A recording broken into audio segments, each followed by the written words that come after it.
Hey guys, today we have a 2015 Nissan Altima. I'm going to show you how to get access to this CVT transmission filler tube over there. First you want to remove this shroud. It gives you a little bit more room.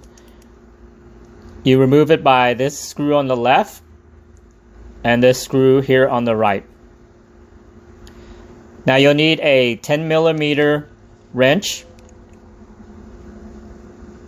and you put it over here to unscrew it.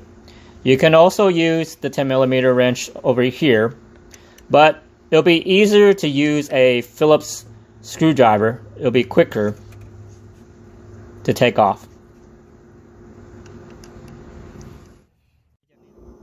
To remove the cap, insert a flathead screwdriver in the hole nearest to the tube.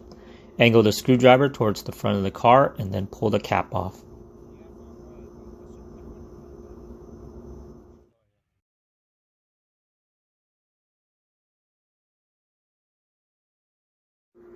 So this is the CVT Transmission Filler Cap. As you can see, there's a tab inside that part where we were working on. Basically, that's the tab that we need to press against with the screwdriver to release the cap. Now this is how it fits normally on the tube, and it attaches to that little hole next to that tube over there.